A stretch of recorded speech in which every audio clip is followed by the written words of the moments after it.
Assalamu alaikum wa rahmatullahi ta'ala wa barakatuh. Aujourd'hui, nous allons parler d'un sujet qui touche aussi les enfants. On va parler des émotions. Comment gérer ses émotions, comment maîtriser ses émotions, comment exprimer ses émotions, verbaliser ses émotions. Mais avant, je vais vous raconter une histoire d'une dame, dans son milieu professionnel. Elle était tellement harcelée par, vous voyez, dans une entreprise, par exemple, il y a beaucoup de gens. Il existe toujours des personnes qui tiennent des propos malveillants, qui choquent les autres sans vraiment prendre conscience que cela peut nuire aux personnes.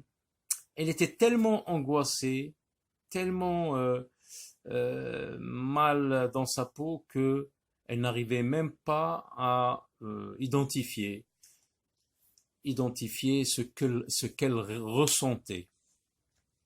Un jour, elle a décidé d'aller voir un psychologue, et pour commencer, il lui a dit de prendre son temps pour noter ce qu'elle ressent d'abord, noir sur blanc, et de voir dans quelles circonstances elle ressent cela.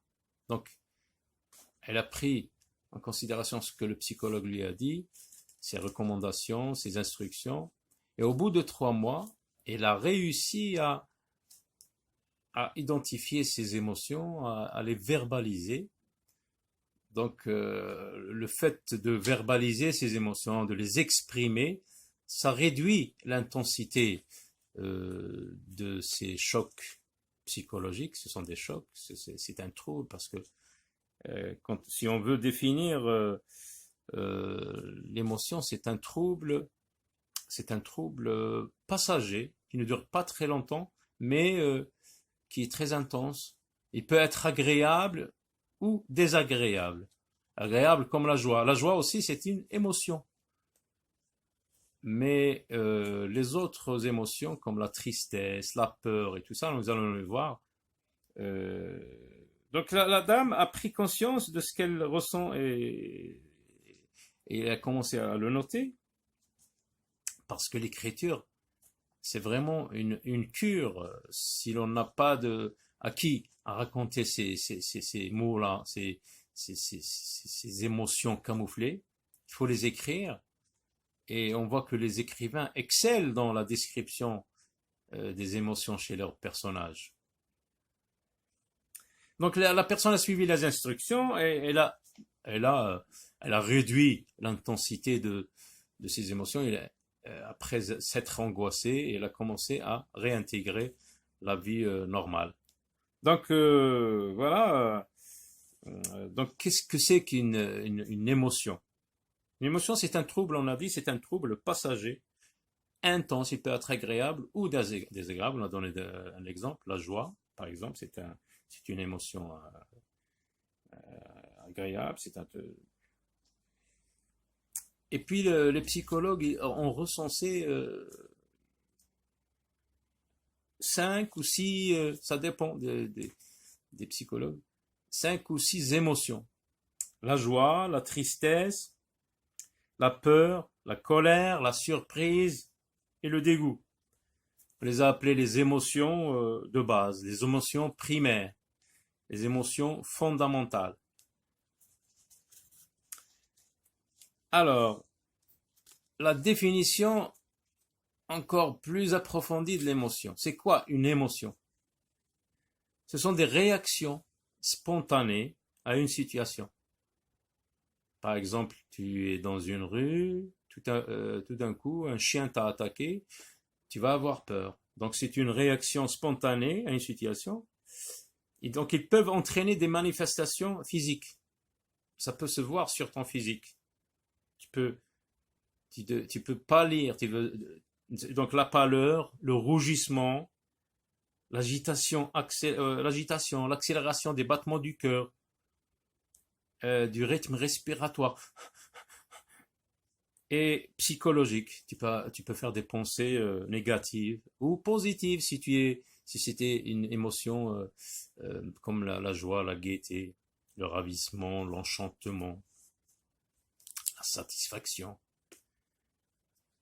Donc c'est un changement d'humeur et ces réactions ne durent pas très longtemps, ils durent peu de temps.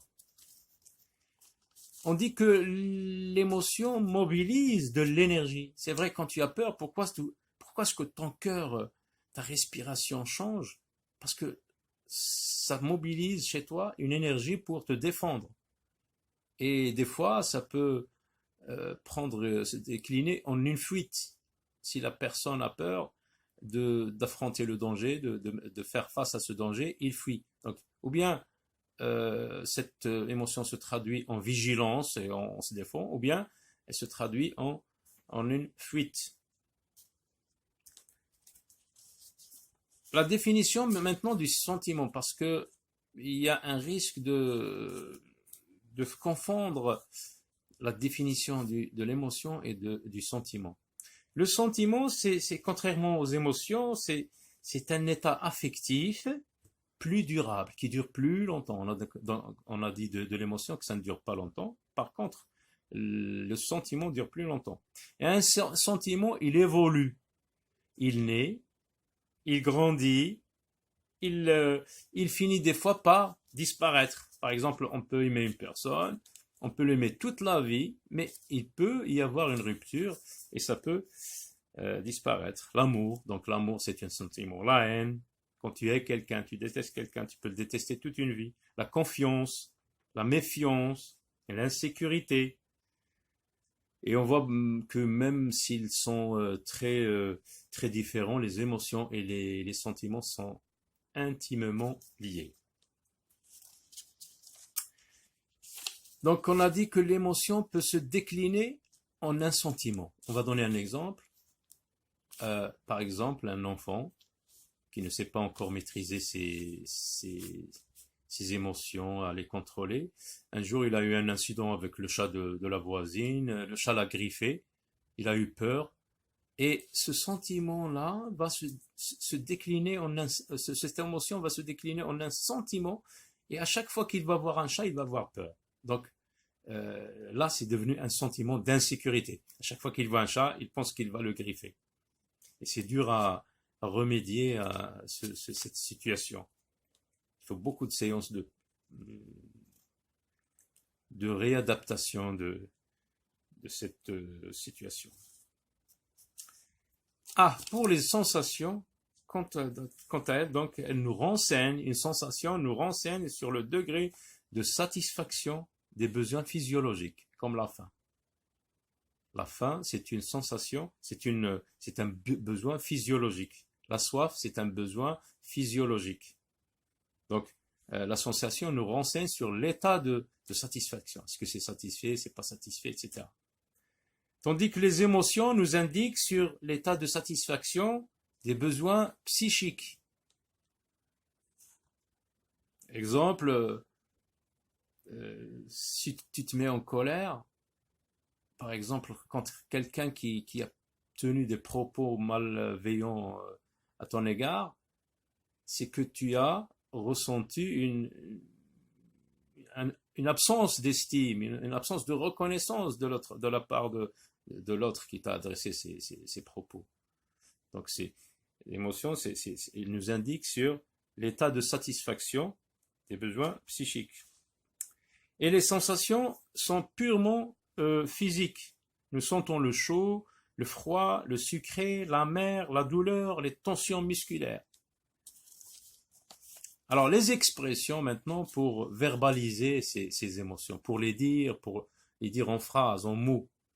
Alors on a le verbe être avec joyeux, je suis joyeux. Quand tu dis je suis joyeux, donc tu exprimes, tu verbalises une sensation de joie. Je suis fou de joie. Je me réjouis par exemple à la vue d'un ami. Je me réjouis à l'idée de travailler dans un groupe que je vais intégrer pour la première fois. Bien, je suis ravi quand on dit à quelqu'un je suis ravi de te connaître, mais il faut pas le dire seulement parce que comme nous au début de notre apprentissage, on essayait d'utiliser ces mots sans connaître vraiment leur sens. Quand on dit je suis ravi, il faut l'être. Il faut, il faut que ça soit authentique. Je suis gai. Tu peux dire je suis gai. On peut dire il est gai comme un pinson. Un pinson, c'est un oiseau qui chante tout le temps. Alors si tu chantes tout le temps, c'est que tu es très gai. Donc cette expression, il est gai comme un pinson. Pleurer de joie. Ça paraît contradictoire, mais non. On peut pleurer de joie, c'est vrai. Des fois, quand on est très joyeux, on commence à nettoyer les yeux de ces larmes-là. Sauter de joie. Les enfants, ils sautent de joie. Les larmes ne sont pas vraiment synonymes de tristesse. Ils peuvent donc survenir dans des situations de joie, de gaieté. Par exemple, à l'occasion d'une naissance, à l'occasion des retrouvailles, à l'occasion d'une victoire. Les larmes, donc, on a dit que ça s'appelle. On peut dire aussi, il rayonne de bonheur. Il rayonne comme le soleil, quelque chose qui brille. Hein, il émet des rayons lumineux. Et la personne, quand elle est très gaie, ça se voit sur son physique, sur son visage. C'est l'expression faciale ici. On dit, il rayonne de bonheur. Ou bien tu dis seulement, je suis de bonne humeur ce matin. Quelle journée magnifique. Quelle journée magnifique. Tu peux dire ça. Ou bien tu dis, il sourit d'une oreille à l'autre. Ou bien tu dis, je suis rempli de joie. Après la pluie, le beau temps. Quand tu dis seulement, génial, super. Comment travailler les émotions par les livres? On l'a dit, les écrivains, ils excellent dans la description des émotions chez leurs personnages. Alors, si vous lisez un livre et que vous trouvez un personnage qui exprime une émotion, marquez une pause, posez-vous des questions. Est-ce que tu as déjà ressenti ce que ce personnage a ressenti? Comment tu as réagi? Si tu étais à sa place, qu'est-ce que tu aurais fait? Donc, ça travaille notre quotient émotionnel. Parce qu'il y a un quotient intellectuel et un quotient émotionnel. Et on dit que le quotient émotionnel, il est très décisif dans l'obtention d'un poste peut-être. Si oui, c'est sûr.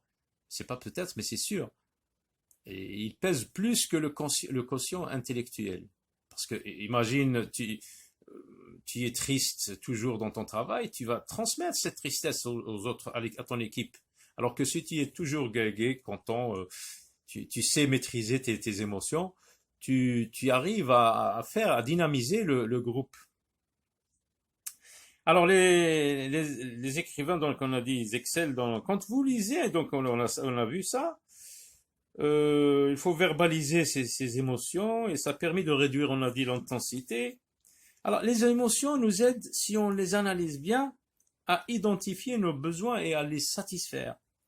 Elles sont comme les voyants lumineux sur votre tableau de bord dans la voiture, par exemple, lorsque ça clignote pour le carburant, ça veut dire qu'il manque du carburant. Quand la batterie est faible, il y a un voyant lumineux qui se déclenche. Donc c'est comme, c'est une très bonne comparaison pour identifier mieux les émotions. Donc c'est comme les voyants lumineux au tableau. Et nos besoins sont les besoins de sécurité. Voilà le besoin que nous avons, le besoin de sécurité, le besoin de stimulation, le besoin affectif ou social, le besoin d'estime et de reconnaissance. On a besoin d'être estimé et d'être reconnu. Et leur non-satisfaction déclenche les émotions. Si on n'est pas satisfait dans l'une de ces émotions, donc ça déclenche chez nous ces émotions.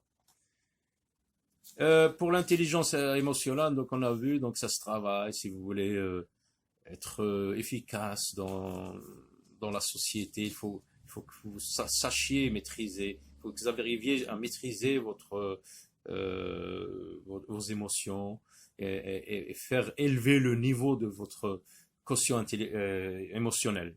C'est pour cela on demande maintenant d'introduire des séances éducation émotionnelle dans les écoles primaires, parce que c'est très très important. Donc voilà.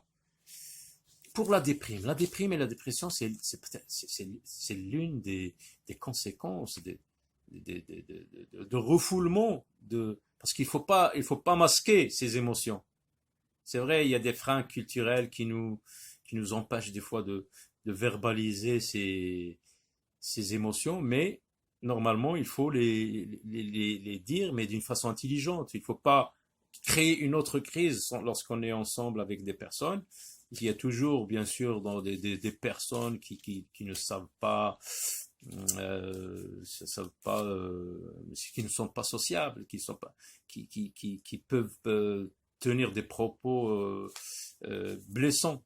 Donc il faut savoir même anticiper un petit peu et il faut savoir des fois éviter de se retrouver entre ces personnes-là. La déprime, c'est un état passager, alors que la dépression est plus durable et plus grave. Les symptômes sont, si vous voyez que quelqu'un a ces symptômes-là, il faut essayer de faire quelque chose, il faut l'aider.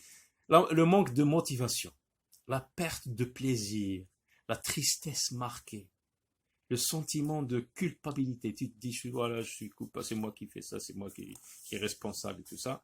Les idées noires, il y a quelqu'un qui a des idées noires, perturbation du rythme du sommeil, tu ne dors pas normalement. Perte ou gain d'appétit. Des fois, on perd l'appétit, des fois, on gagne de l'appétit, on mange plus. Le ralentissement de l'activité psychomotrice.